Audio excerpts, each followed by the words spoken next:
Hello, Cricketers, and welcome to Cricketing with Delonda. It's me again, Delonda, and thank you so much for joining me today. I'm not going to be on the camera today, but I wanted to do a quick tutorial to show you the items that you will need if you are interested in making a shirt for the very first time. You purchased your Cricut machine and you thought, okay, I'm ready. I want to make shirts, and you are just unsure about where to even start. All right, so I made a checklist and it has 8 items, and as I show you each of the items, we will check off the checklist and hopefully this helps. All right, items needed to make a shirt. Number 1, you'll need a Cricut machine. The machine that you see on the camera right here is a Cricut Explore Air 2. This was the first machine that I purchased. It is, I would definitely say, probably the most popular Cricut cutting machine. It comes with a fine point blade. And it just has the different settings. It has a knob for you to change the settings, but this is the machine that most people have. I would definitely say most people have. I don't have any research to prove that, but this is the first machine that I had. And if I were going to make a shirt and I have a machine, I haven't taken it out of the box yet, the first thing I would do after I got it all connected is I would change it to iron on, because that is what I will be using. You could also use a Cricut Maker or a Cricut Joy, but I know for sure that if you have a Cricut Explore Air 2 or a Cricut Explore Air 3, you will be able to use either one of those machines to make a shirt. All right, so we've gone through that. You need a Cricut machine. I will check that off of the list. Item number 2, you will need a computer. Let me hold my sheet up so you can see it, or any device that is compatible with Cricut Design Space. So there are multiple options. I do know for sure that, I've heard there are certain devices that are not compatible. I know that you can use an iPad. You can use a cell phone. I have Cricut Design Space set up on my Android phone. I'm going to show you what that looks like. So if I go to my apps on my phone, here's Cricut Design Space. Okay. And it opens up. I can start a new project, and I can actually, use the menu at the bottom to use Cricut Design Space. I also have it connected on my iPad. If I was going to make a shirt from my iPad, I could just make one that says, this is my first shirt, and I have the menu options here at the bottom. I typically use Cricut Design Space from a laptop. So, you need a device that is compatible with Cricut Design Space. And I will just trust you to do your research to find a device that is compatible. I have heard that it's not compatible with a Chromebook.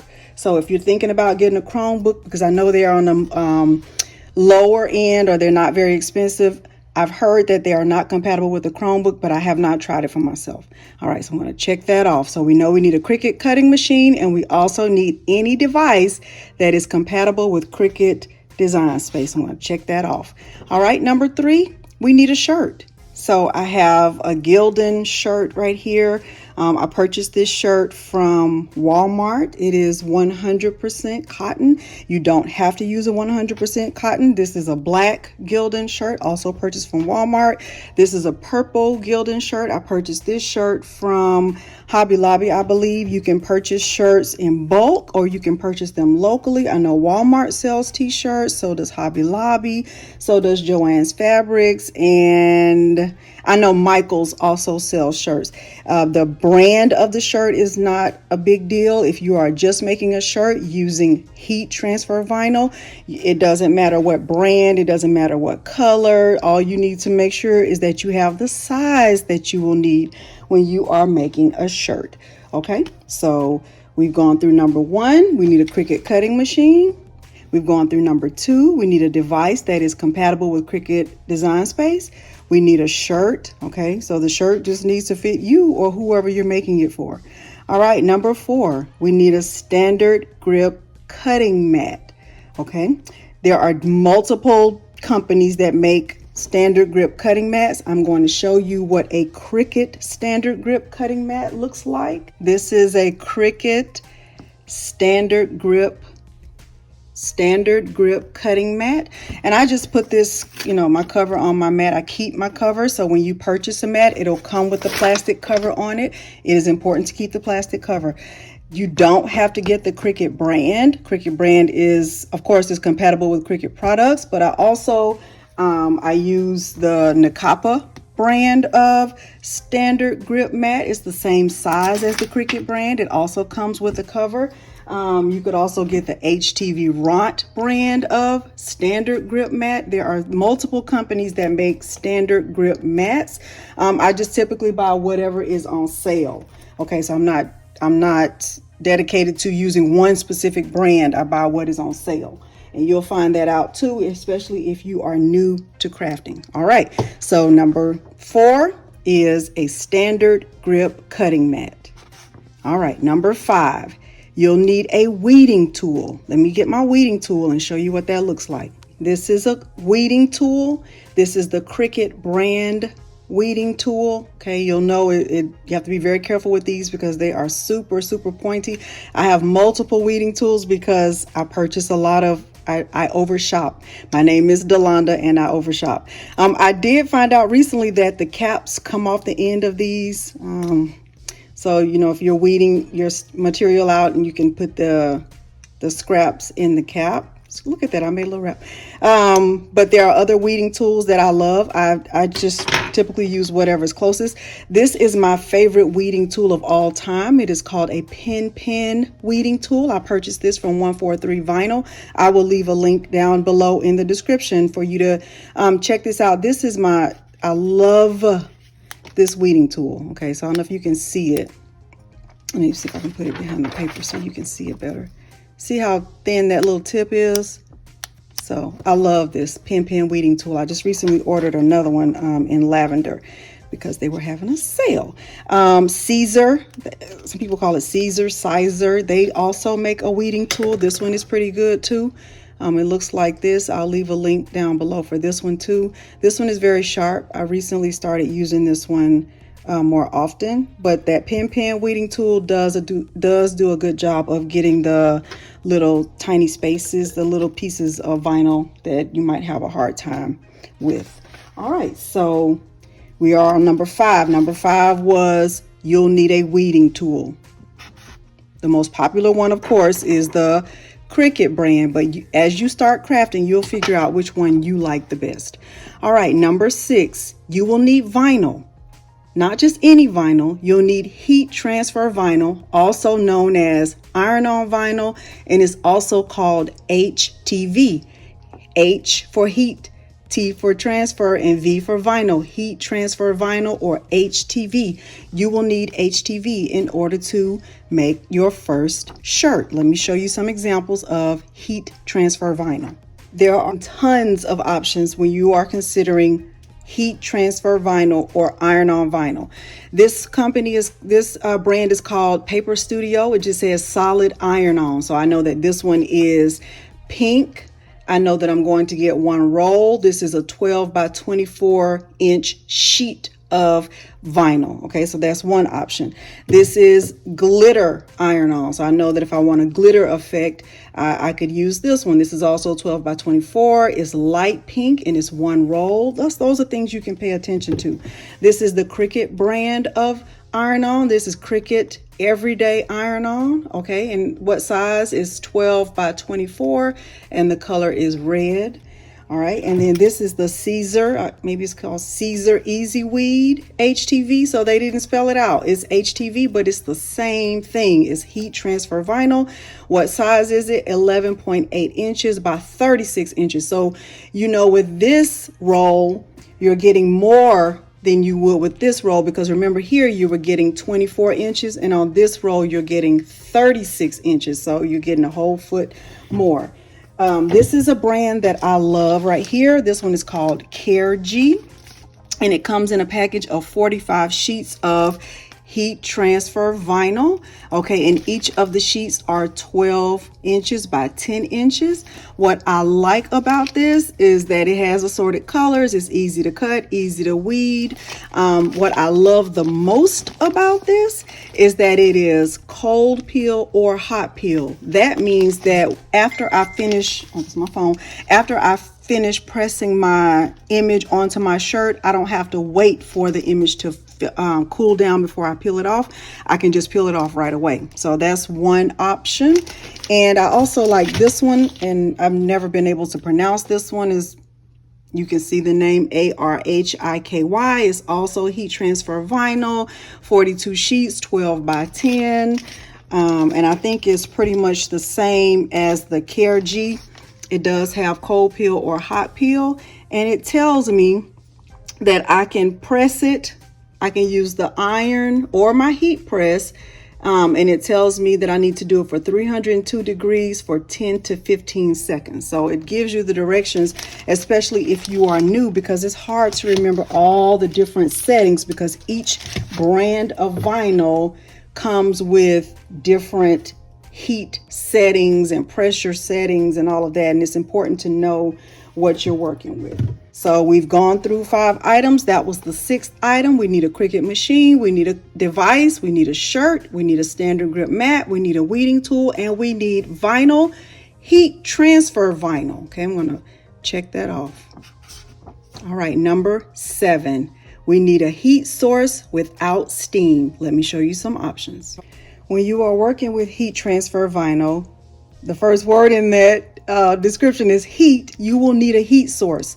If you are very new to owning a Cricut and you haven't made anything yet, and you're not sure about what heat source to use or what heat source to purchase, and you're not ready to, take the plunge into purchasing a heat press, understandable. When I first started my Cricut journey, I used my household iron, okay? And when I used my household iron, I had to make sure that there was no water in my iron. So my iron is completely empty. There's no water in here, because when you're using a heat source, you want to make sure that there is no steam. You don't want any moisture in your fabric, and you don't want any steam. So you can use an iron if you are just starting out and you're not sure. It is okay to use an iron. You just have to make sure that you're, getting as good, getting the pressure as good as you can evenly over your whole design. And, depending on the brand or the type of iron you have, you just have to be careful about that. I quickly learned that, especially when you're pressing glitter vinyl, it is hard and you have to stand there and, add a lot of pressure when you're using an iron, but it's not impossible to make designs with an iron. It's okay. I moved on from an iron and I purchased a Cricut 9x9 Easy Press. What I like about the Easy Press is that I can change my temperature settings to whatever I want, and I have a timer that is already built in. So if I want to press something for 300 degrees, I can just set my temperature setting to 300 degrees and I can set the time for 15 seconds. With my iron, I had to kind of have my cell phone right there and time it and figure it out, but I still used it until I got a heat press. Cricut makes multiple sizes of the heat press. I know they have a smaller one and they also have a larger one, but this is the only Cricut brand heat press that I have. And what I also like about this is that you're going to get even pressure, because the plate is big and it comes with this the holder here. So this is a good starting place too if you are ready to make a purchase.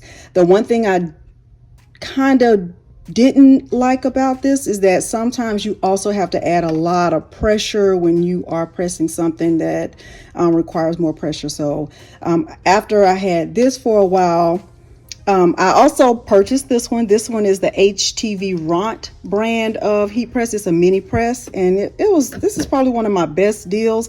I like this one.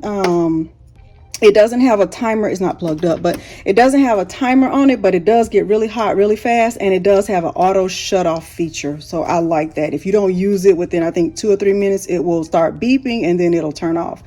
After I had these, I moved on to a swing out heat press. I don't have it over here on this table, but I recently purchased, I don't know if you can see that. the StarCraft 15 by 15 clamshell heat press, and I love that one right now. So right now this is my go-to heat press, but I do still love the convenience of the Cricut 9x9 easy press, and it is definitely a good starting point if you are new and not sure about what to purchase. So we've gone through 6 items. I just reviewed. The 7th is a heat source without steam. All right, and last but not least, we'll need a design. So what I am going to do is go into Cricut Design Space, and I'm going to type out, "This is my first shirt," and I'm going to show you how to quickly weed that out and get it pressed onto a shirt, and then that will be it. And I'll come back and I'll check off number 8. And I know that this checklist will be helpful for you in getting started and making your first shirt. I'll be right back. Before I start to weed this out, because my design is on the other side of this, I'm using the Care G brand of HTV. I'm using the one from this package, just one sheet.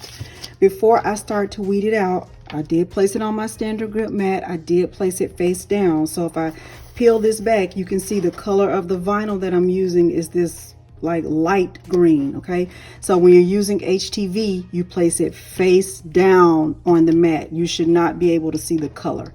Okay, I'll speed this up and get this weeded out.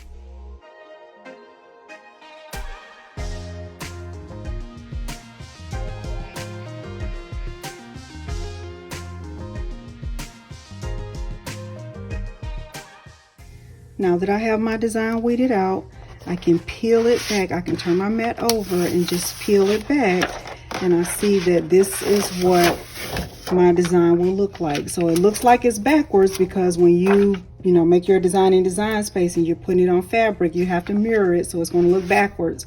And when I put it on my shirt, that's what it's going to look like. All right, I have my heat press heated up. It is heating up to 305. Let me make sure it says 302 degrees for 10 to 15 seconds. That's what my heat press is going to heat up to. And 2 items that I did not mention on the list is you might need a heat press mat. Now mine it does have some wear and tear on it from sublimation because I didn't protect it, but this is a Cricut brand heat press mat, and so I am going to use this for my shirt. I'm using a black shirt, and I'm going to add a little bit of heat to it before I actually press it, just to make sure there is no moisture. Remember, moisture is not our friend when we're making shirts or anything that requires heat. So I'm going to make sure there's no moisture in my shirt. Okay, you heard my heat press. It's actually set to 305. I'm just going to go over it in the area where it will be pressed. Okay, another thing that I could do just to make sure that my design is going to be straight is I could fold my shirt in half from the collar and make a crease just straight down the middle, and that will help me with placing my design directly in the middle. Okay, so I can just make a little crease.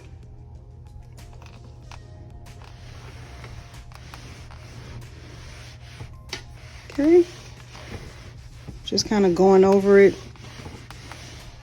with my easy press. All right, so I have a crease down the middle. If you can see that. All right, and I'm actually going to put the pad, the heat press pad, inside my shirt, and this will also help me to make sure that my surface is flat. All right, so one rule of thumb is, you can come down 3 finger lengths. I use this Cricut ruler for a lot of things, so I can I can take this and see how far down I need to go from my collar. Okay, so this is a good guide for me too. All right, I'm going to put my design on here. This is my first shirt.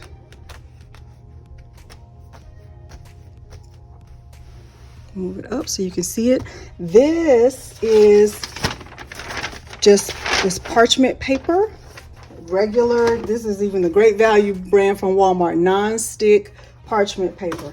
Some people who use the Cricut machine say you don't need it. They just put their heat press directly on top. I haven't ever done that, but I have seen it done. So I know that it's okay to do. I personally don't do it.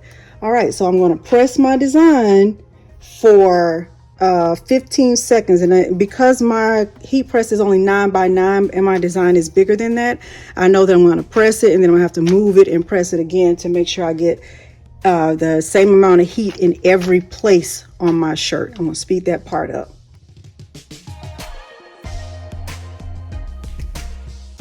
Okay, I have pressed my shirt. I turned my heat press off.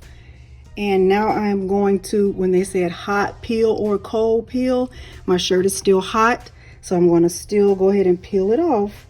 And my design should be stuck to my shirt.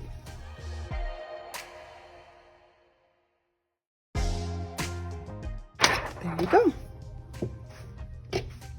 Okay, so that is it. We went through the whole checklist. The last thing on our list was design, and we did that. So the other things that I said you might need, might be good to have. I use a Cricut knife when I'm cutting away extra vinyl. You saw my heat press pad that I use. I also use non-stick parchment paper sometimes, a lot of times. And I use my Cricut ruler often. I use it very often. I use it for pretty much what that commercial say. I put that on, yeah, I use that thing on everything. I use this a lot. And I'll put links down in the description below for everything you'll need. All right, thank you so much for joining me today, and thanks for watching. Bye.